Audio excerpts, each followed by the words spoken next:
本来打算在这个风车上面苟个分，但突然发现我的右边掉了个空投，没办法，看来这回又要搞波大的了。紧接着没过多久，就看到有个人骑着马跑去空投那里，我也是二话不说，直接拉好提前攻。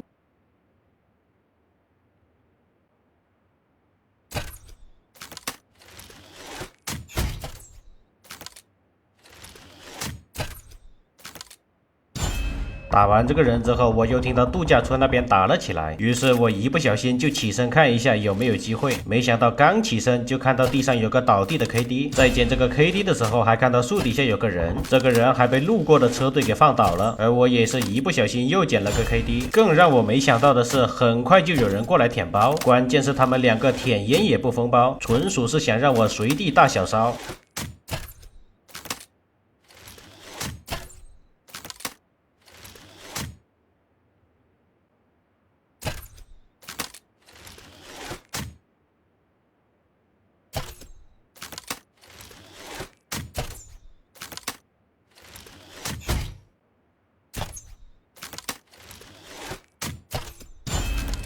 补掉这个人之后，发现我不在圈了，正打算要进圈，突然发现这边的人还没走。既然白送 KD， 那不要白不要。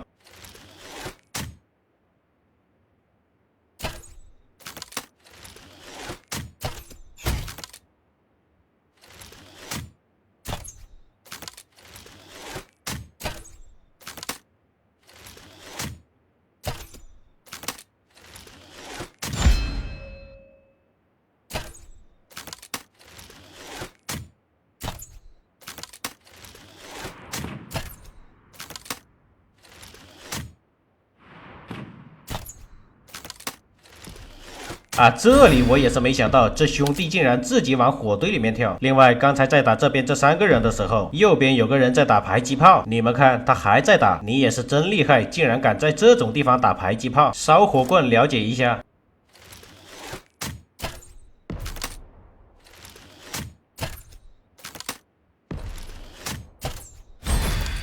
紧接着我就直接来到了圈中心，这没一会儿的功夫，周围就热闹了起来，开车的开车，开火的开火，我也没闲着，顺手就开工。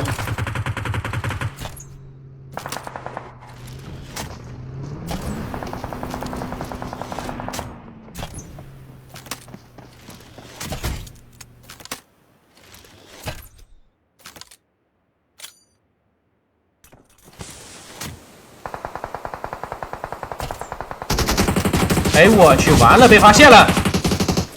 哎，开火，开火，开火，开火，开火！我去，你倒是开火呀！他哥的关键时候卡壳了，这枪不行。